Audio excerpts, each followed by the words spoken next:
Rahim welcome to the inclined thinkers dear students. मैं सदीक अमर हूँ। जैसे कि हमें पता है कि केमिस्ट्री का कोर्स बल्कि तमाम सब्जेक्ट्स जो हैं वो नाइन्थ क्लास यानी वो नाइन्थ क्लास जो 2025 में होगी या उसके ऑनवर्ड्स जितनी भी क्लासेस होंगी उनके लिए तमाम सब्जेक्ट्स का कोर्स जो है वो चेंज हो चुका है। लिहाजा हम केमिस्ट्री को डिस्कस करने के लिए जा रहे हैं। केमिस्ट्री का पहला चैप्टर डिस्कस करेंगे और उसमें पर्टिकुलरली हम डिस्कस करेंगे ब्रांचेज ऑफ केमिस्ट्री क्या है और उसमें कौन कौन सी चीज़ें जो हैं वो शामिल हैं। अगर देखें इस स्लाइड पे तो आप देखेंगे कि ये न्यू बुक है केमिस्ट्री नाइन्थ क्लास की और 2025 है और उसके ऑनवर्ड है। अगर हम इसकी तरफ जाएं तो आज हम चीज़ें कौन कौन सी डिस्कस करेंगे। चैप्टर का नेम क्या है? चैप्टर का नेम है states of matter and phase changes. आज हमने जो टॉपिक डिस्कस करने हैं वो कौन कौन से हैं, केमिस्ट्री क्या है वो डिस्कस करेंगे, ब्रांचेज ऑफ केमिस्ट्री को डिस्कस करेंगे, एक्सरसाइज को डिस्कस करेंगे, इंटरेस्टिंग इन्फॉर्मेशन जो है उसको हम डिस्कस करने के लिए जा रहे हैं। सबसे पहली बात अगर हम करें तो ये है कि जी व्हाट इज़ केमिस्ट्री। ये किन किन चीज़ों को डील करेगी? प्रॉपर्टीज़ को डील करेगी, कंपोजिशन को डील करती है या स्ट्रक्चर ऑफ द सब्सटेंस। देखें तीन चीज़ों को हमने डिस्कस किया है। Number one properties of the matter, number two composition of the matter और उसके बाद स्ट्रक्चर ऑफ द सब्सटेंस। अब ये इससे अगली बात यह है कि ये स्टडी करती है कि फिजिकल और केमिकल चेंजेस जो होती हैं मैटर में वो क्या होती हैं और वो कौन से लॉज एंड प्रिंसिपल्स हैं जो इन चेंजेस को गवर्न करवाते हैं। यानी अगर हम इसकी वर्डिंग की बात करें तो chemistry is basically a branch of science that deals with the properties of the matter, composition of the matter and structure of the substance. It is further studies the physical and chemical changes occurs in the matter and laws and principle which govern these changes is basically called chemistry. अगर हम इसके function की बात करें तो इसका function क्या है? फंक्शन में क्या है? Determination of the composition represents the finding out percentages of the elements and the compounds in a sample of a matter. अगर हम इसकी बात करें डिटेल में तो इसके मतलब ये है कि अगर हमारे पास वाटर है तो वाटर में आपको पता है कि हाइड्रोजन और ऑक्सीजन जो है वो पाई जाती हैं और उसकी हाइड्रोजन और ऑक्सीजन की परसेंटेज जो है वो क्या है इसको डील करेगी। अगर हम सेकंड पॉइंट की बात करें तो सेकंड पॉइंट में क्या है? Structure of the matter means arrangement of the atoms in the matter. यानी कि उसकी अरेंजमेंट क्या है? इलेक्ट्रॉन्स कहाँ पे होंगे, प्रोटॉन्स कहाँ पे होंगे, न्यूट्रॉन्स कहाँ पे होंगे, कौन सी चीज़ें मूव करेंगी, कौन सी चीज़ें जो है वो मूव नहीं करेंगी। तीसरे फंक्शन की बात करें तो फिजिकल एंड केमिकल चेंजेस में be brought about by the interaction of the energy. कि फिजिकल और केमिकल चेंजेस जो होती हैं वो ड्यू टू एनर्जी अकर्स करती है। अब हम बात करेंगे कि इसकी ब्रांचेस कौन कौन सी हैं। ये देखें जी नंबर 2 जो आज का हमारा डिस्कशन का टॉपिक है that is very important. Basically it is related to the branches of the chemistry. The first branch is relevant to the physical chemistry. At obvious with the name of this that it is basically deals with the physical properties of the matter. अगर हम wording की बात करें तो क्या होगा?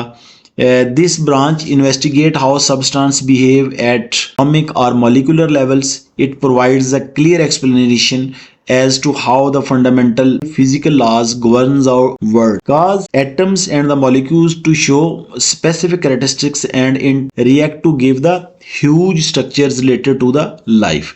It is also further discussed with that it is also used to predict and change the rate of the reaction and thus optimize the condition to carry out the reactions on the industrial scale.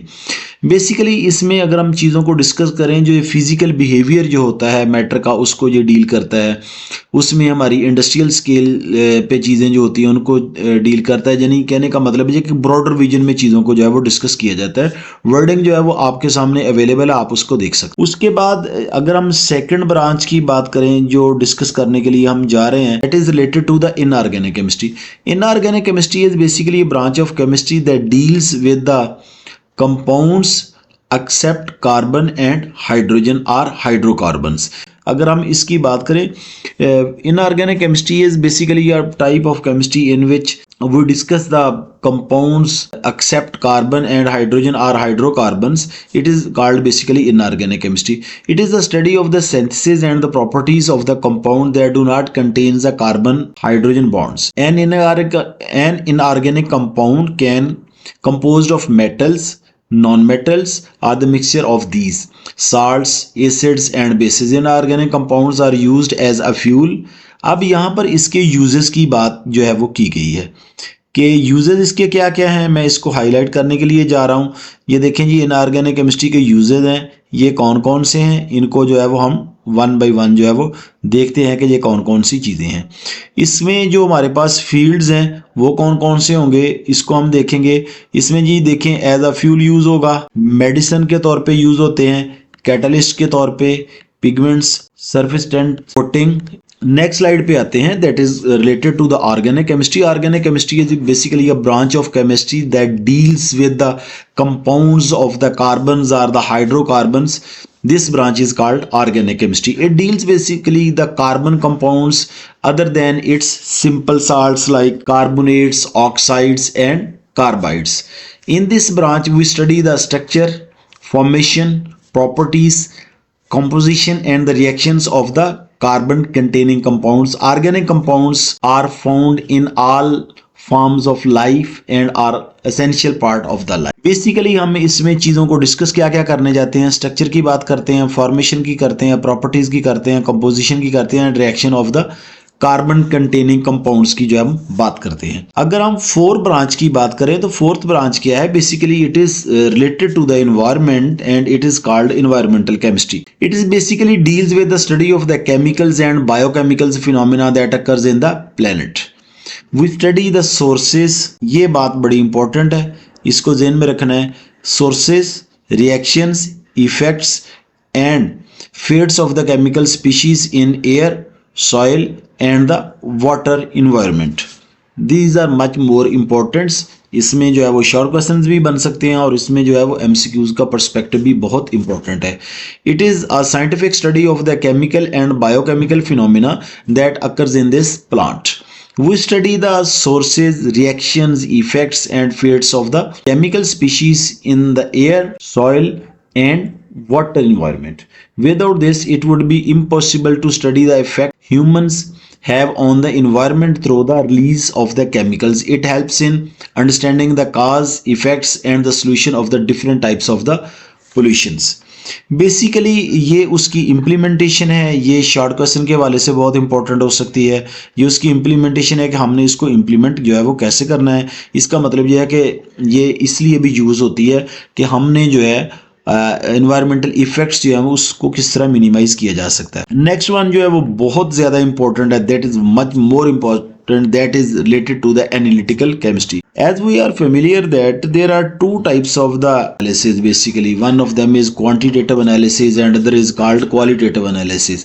This branch of chemistry basically deals with the compound, that which elements are present in the compound and what is the percentage or the ratio of the compounds in the elements.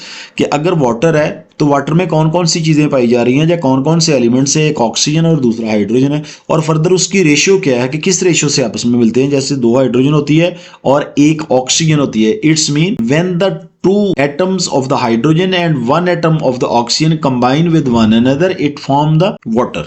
It is basically called analytical chemistry. Now we are seeing the wording of the analytical chemistry. It deals with the analysis of the different substances. It involves the separation, identification and the determination of the concentration of the material things.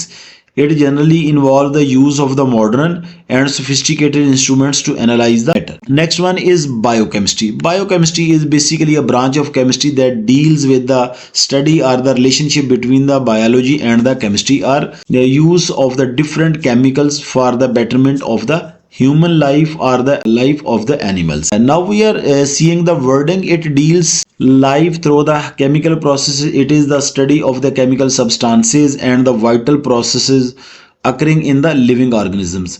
Biochemistry provides the insights into the structure and function of the molecules such as proteins, carbohydrates, lipids and the nucleic acids. अब मैं चीज़ों को highlight कर रहा हूँ आपके लिए कि ये कौन कौन सी चीज़ें जो है इंपॉर्टेंट हैं. प्रोटीन्स हैं, कार्बोहाइड्रेट्स हैं, लिपिड्स हैं and nucleic acids. The next one is nuclear chemistry. as very obvious, as very clear with the name that it is basically the nuclear chemistry that deals with the nucleus or the nucleons that present in the atom. Nuclear chemistry deals with the reaction taking place in the nucleus of an atom. It deals with the radioactivity, nuclear processes, and transformation in the nuclei of an atom.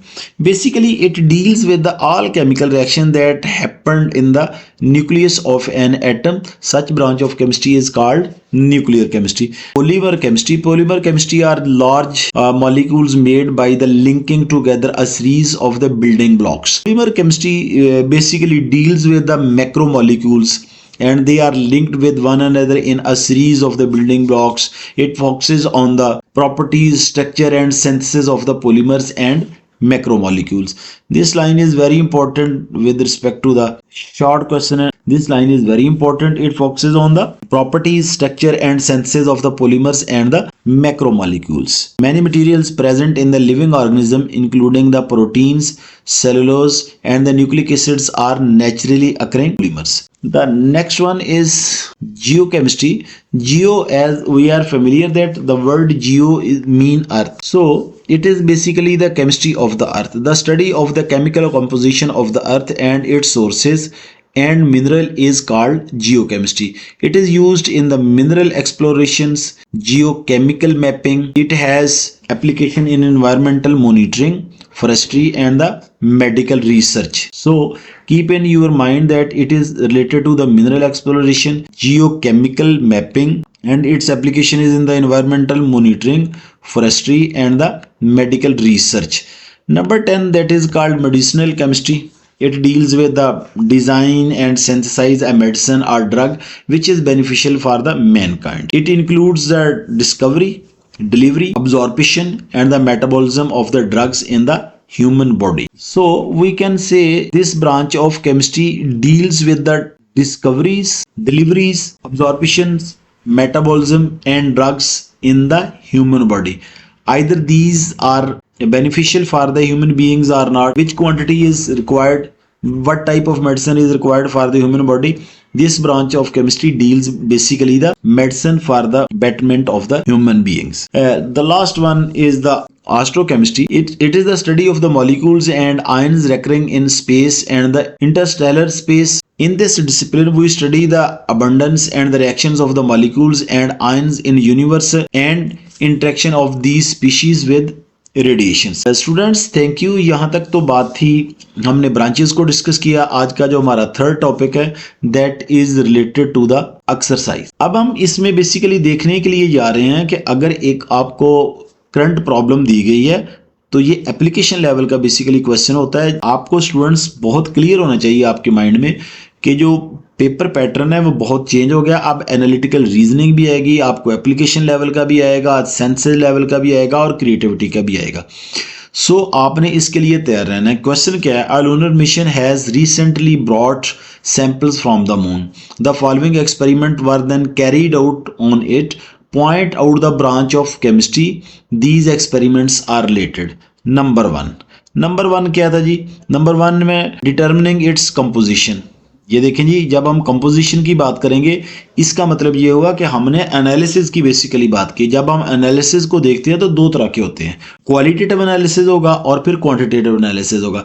जब भी हम analysis की बात करेंगे it's mean we are saying something about the analytical chemistry. Now the next, अगर हम point number 2 की बात करें, सीरियल नंबर 2 की, तो ये देखें जी, studying the physical properties of the material it contains. जब भी हम किसी फिजिकल चेंज की बात करें, फिजिकल प्रॉपर्टी की बात करें, basically we are saying something about the physical chemistry और we are dealing the physical chemistry. So the question of the second one is physical chemistry and the third one is carrying out the chemical reactions with usual inorganic reagents.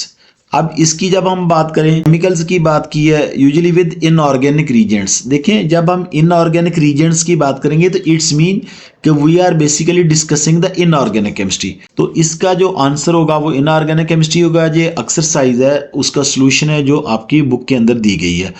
And the fourth point is the interesting information that is held in this book.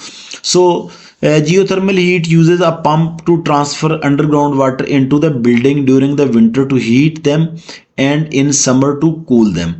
क्या कह रहा है कि geothermal heat जो है वो pump use करती है, वो क्या करता है कि हीट ट्रांसफर करता है। कैसे करेगा? Undergoes water into building during the winter to heat them and in summer to cool them. यानी कि गर्मियों में जो है उसको ठंडा रखता है और सर्दियों में जो है वो उसको गर्म करता है। Dear colleagues and students, thank you very much. ये केमिस्ट्री की जो न्यू बुक है 2025 और उसके जो ऑनवर्ड जितने भी सेशन होंगे उसका जो पहला लेक्चर था, यकीनन मुझे आपके फीडबैक का भी वेट रहेगा।